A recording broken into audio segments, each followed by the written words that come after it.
morning, Jupiter. Thank you so much for spending your Wednesday with me. And I'm so excited about my guest this week because it's something completely out of my wheelhouse. I have absolutely no idea how this culture works, and that's what I'm so excited about. And I'm also going to thank right off the bat, and I have to make sure my mouse doesn't keep falling. I have to thank our host actually allowing us to sit in their home, the Cultural Council for Palm Beach County.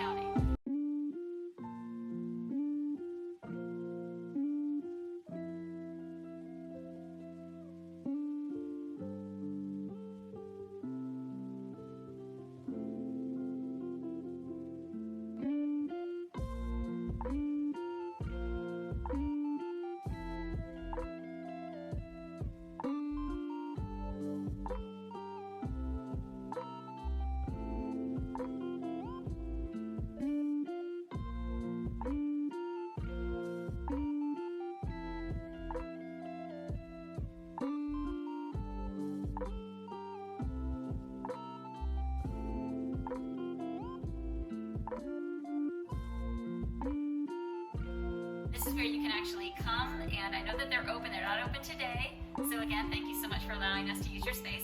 But you can come here and actually see all of the gorgeous work behind me that is Cynthia Simmons. So we're going to talk about how she went from just creating everyday gorgeous gift baskets for people over a decade to all of this. Okay? So we'll be right back. Just watch this reel.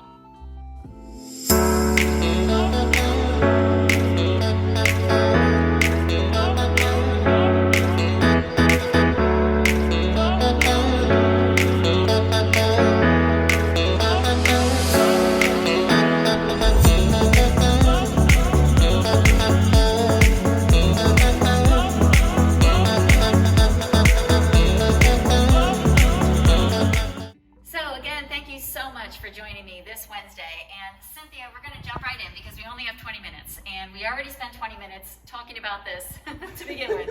So we did a few things ahead of time, and then we're going to jump right into what Cynthia's here for. The reason that the beads are on here, because I know people are probably wondering what's going on with the beads. Cynthia actually has a workshop that you can come here to the Cultural Center to do, and it's about a 2-hour, right? And this is actually creating a namaste spiritual bracelet. So we're going to get into that, and that's why they're sitting here, in case you were wondering. And Cynthia, let's go ahead. We're not going to have time to go all the way back, right? But as you and I spoke, let's fast forward. You've already done the over a decade. Obviously, a good business. You're doing all the gift baskets. What happens? Well, what happened in 2014? Life-changing, and I give it all to the Creator. I travel across country on road trips, generally by myself. And during that time, I pray, I sing, I visit museums and art installations, exhibits. Self-rejuvenation. Yes, absolutely self-rejuvenation. But on this particular trip, I was very specific in what I wanted. I had already owned the gift basket company. I was doing quite well. Until the boom, we all experienced that in 2008. Yeah, the market crashed. Yes, forward. So while I was in Arizona, in Scottsdale, Arizona to be specific, I had went to like some of the Indian reservations. Let me rephrase that, Native American reservations. And I spoke to quite a few artisans, and they shared with me their passion around their work. A lot of the work had came in from Mexico and South America, and I thought they were so connected with their ancestry that I wanted to connect with mine in that artistic way. I've always been an activist. I've always been, anyone to educate or to uplift my But you felt they were taking community. it to a deeper level. Oh, spiritual level. Yeah. Absolutely, spiritual. So when I returned home from that trip, a friend of mine wanted to create a necklace. And I said, "You create jewelry?" And she was like, "Yeah." And I had kind of forgotten about not the trip or even the prayer, but maybe the intention, because I didn't actively seek out to create jewelry. Right. So you just left there and then you went about your trip and Yes. you thought, wow, that was an amazing experience, not realizing the impact until Exactly. she reaches out to you. So That's she called reached- divine intervention. Yes, she reached out. We were doing this necklace, and we were actually doing a replica of a necklace that I had worn in a fashion show for my church. That was from Abidjan, the capital city of Côte d'Ivoire, West Africa, or the Ivory Coast.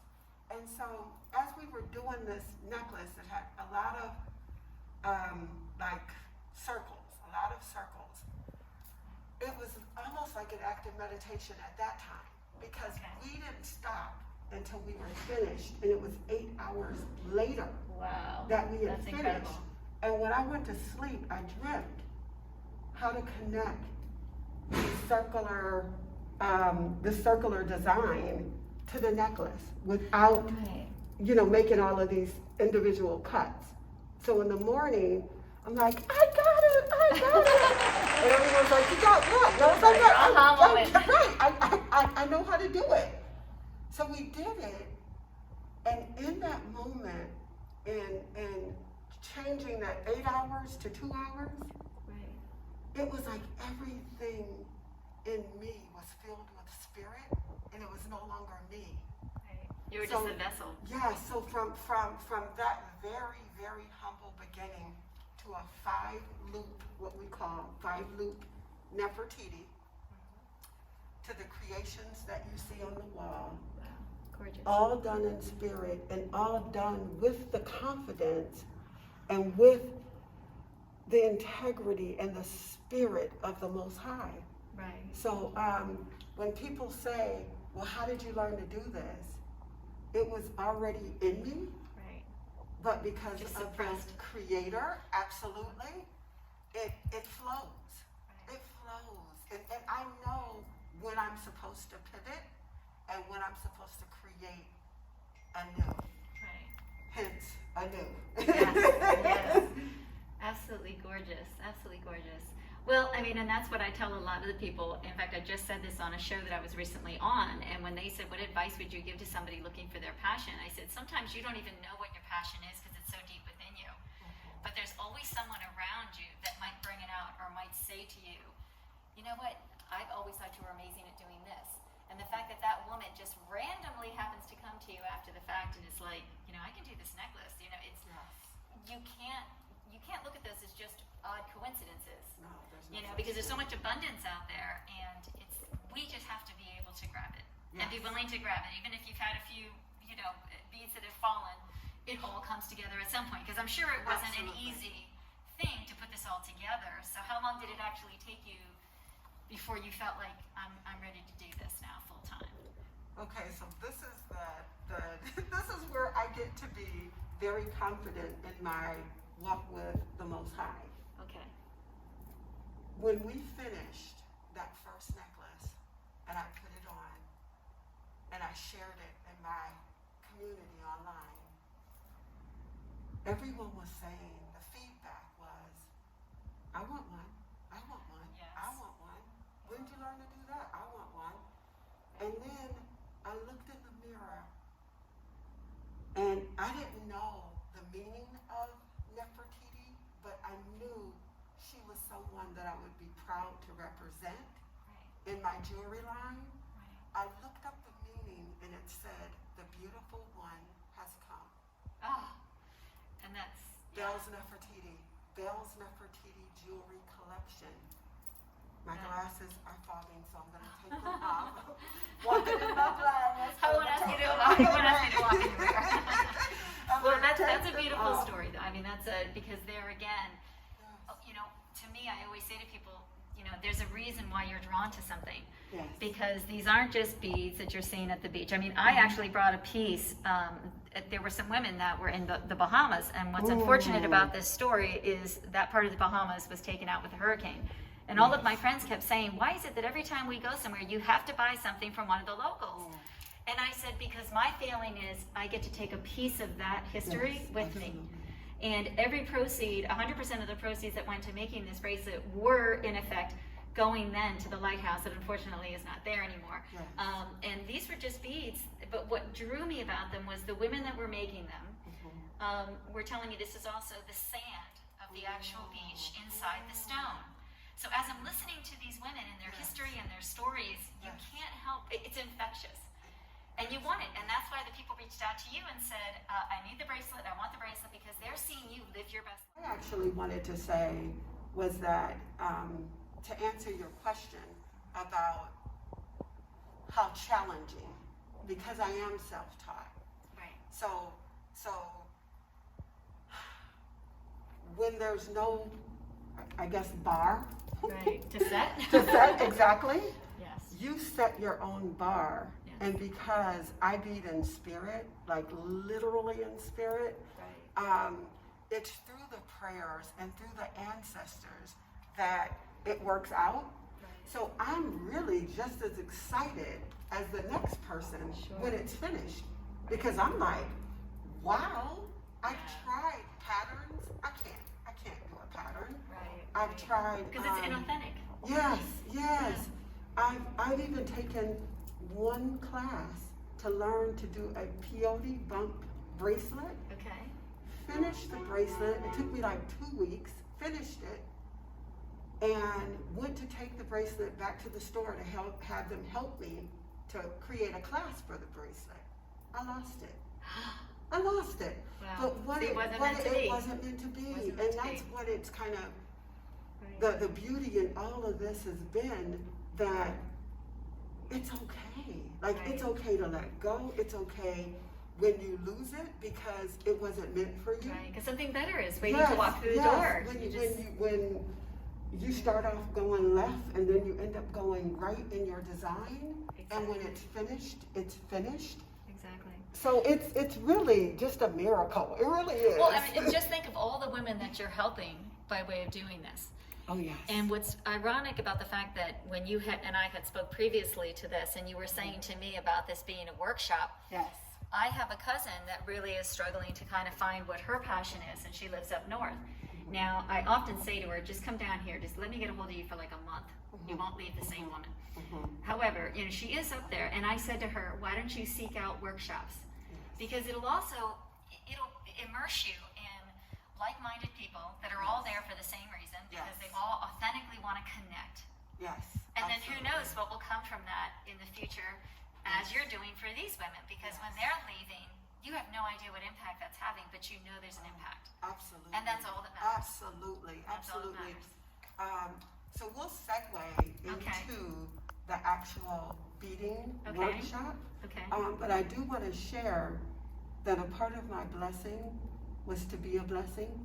So a huge part of my prayer was to uplift and encourage and inspire not just women, not just African Americans, but my community through beading. Who knew? Through beading. Who knew? And it really has made an impact. I've worked with Mothers Against Murderers. I've worked with Dare to Be a Girl, The Lord's Place, the City of Riviera Beach, the City of Westport. I mean, just all lost. Yes. Now they're found. Yes. And it's such an amazing thing to do a namaste bracelet, but to do it with purpose and intention. And so as we work today, I'll share a little clip of what we do, because I want you all to join Bell Sacred Beading. We're doing it virtually now, and I want you to, And we'll make sure and have all of the links on the Facebook. And for since I am a yogi, I will let anybody out there that doesn't know, namaste is a word that means that I'm going to see the light in you that I see in myself. And that's why this bracelet is almost not just a spiritual intention, but it's an intention to almost keep that moral compass to one where we live in kindness and gratitude and compassion, as opposed to judgment. Yes. So, okay, so I will let you walk me through. We're going to do a little mini session now on what this does.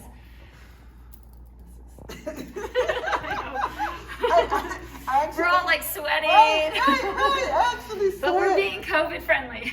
We are. We're getting COVID conscious. Yes. Our poor glasses are smoking up. I know. It just... Okay, well, this will be an interview you will not forget. You can thank your daughter for this. And I do, and I thank you, Don. I thank you for allowing me to be here and to share what I believe will truly be a blessing to you. Yes, I love that. So, I do workshops that are individual workshops, or you can do a series. Okay. And this particular practice that we're going to do now is a part of a 4-session series. Okay. And so the first week of this session, I call it Bell Sacred Sunday. Okay. Because we bead on Sundays. Okay, which is a sacred day. Every day is sacred to me. Okay. But I know in keeping with a lot of religion and right. spiritual traditions, we chose Sunday. Yes. So That's the one day where you're allowed to rest. Yes. We're honoring the Most High through our bead work. And so we're going to set our intention. Okay. And the intention is awakened eye, seeing freshly. Awakened eye, seeing freshly. Okay. Yes.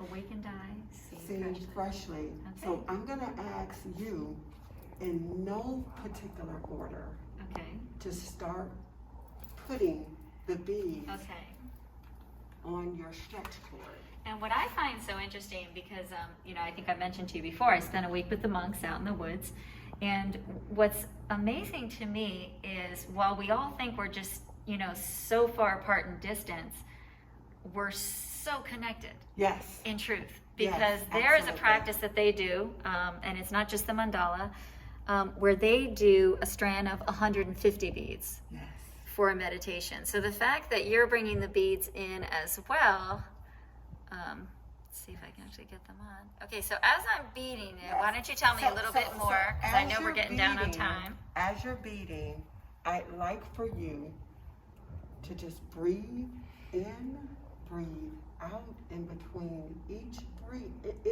bead. I'm sorry, with the mask. No worries. It's a little challenging, but we're going to do it. I'd like for you to listen to my voice and just hold what I say in your sacred space, in your heart space. Okay. To move freely, needing to be nowhere else, wanting nothing. Move freely. Move freely. Needing to be nowhere else. Needing to be nowhere else. Wanting nothing. Being ever conscious that nothing and no one truly belongs to you. No one truly belongs to you. To lift something you already had and to set it down in a new place. Laugh out loud. Out loud. To move freely, needing to be nowhere else, wanting nothing. Laugh out loud. Needing to be nowhere else, wanting for nothing. Loud. It's truly about being in the present moment that you're in. Absolutely. Absolutely. Because while I'm doing this, I'm feeling so calm. I'm starting to hear you, but you're drifting into almost like a background noise. Yes. Which means that I'm in the moment, truly experiencing all that this has to offer. Needing to be nowhere else. Yes. Now, for the sake of time and this particular class, This mini class / interview, I'm going to ask you, after you put on that bead, to lift up your bracelet and look at it. Okay. And see what I've already created. Absolutely. Just lift it up, hold it in your hand, and look at what you've created. Wow. How do you feel about what you've created? What's really amazing is without even trying, I've already created some dimension and some beginning and endings, and that's kind of a little bit how life is. Yes. You know, without even realizing what I was doing. Yes. I love it. It's absolutely beautiful. I'm glad. And it actually matches really well. Yes, Look at that. it does. So now, for this part of the exercise, I'm going to ask you to let it go. Okay. To remove just... All of the beads? Yep, here's the strand. Oh God, another one of those monk things. And just let it go. Yes. Yes. Oh, it's hard. It is hard. I've done something similar to this. Oh my God, you just have my hair standing. Yes. Because I watched the monks create a mandala for 3 hours, which is made out of sand. Yes. Very similar. When they're done, we walk it down to the water, release it. Yes. And it's to show you that you have to learn detachment. It's only when we feel that we're Absolutely. attached to anything Absolutely. that we go through the pain, the suffering, the disappointment. Yes. Okay. Yes. All right, guys. Well, you know what? I mean, she and I could go on and on and on, but between the mask that I'm sweating like, in places I shouldn't be, and she can't even see anymore. I also want to thank again the Cultural Council for Palm Beaches for letting us in their house today because they're not even open today, so don't come on down. However, I will put all the links for Cynthia's information. This was amazing. And I can't even express to you how much I love this whole concept because, especially a type A personality with ADHD, letting go is not easy. Absolutely. I do But well we when I can. feel that I'm in control. So the Yes. fact that I just did that after I just marveled at my work, I was like, it's like I got like a little kid. Okay, Cynthia. So can I have you just give one last word to anybody out there that's searching, because it obviously was not easy for you to just say, you know what, I've got a successful business, but you know what, I'm going to do something completely different just because of a road trip. Right. So what would you say to somebody that's sitting like you were, they're comfortable, but they want for more? I would say trust yourself. Everything that you have to create Fortune 500, to feed the multitudes, to be a blessing in your community, it's already within. Just trust yourself and trust the Most High. Trust the community that will open up and unfold for you. Trust would be my number one word. Trust. Trust the process. Trust the process. And like I always say, make sure that you get out there. Facebook, nowadays there are no excuses. Facebook will give you 1,000 workshops in your local area within a mile radius. So. Right. Okay, well I thank you so much, Cynthia, for doing this. I would give you a huge hug, but we can't. So we're going to just hug it out now. I thank you so much to the team here that helped us to put this together. And again, we've got more coming through the rest of the next couple of months. And I thank you all for joining me. So on 3, as you may or may not know, I always do besito, which is my kiss and love to everyone. Okay? All right, on 3, 1, 2, 3, besito.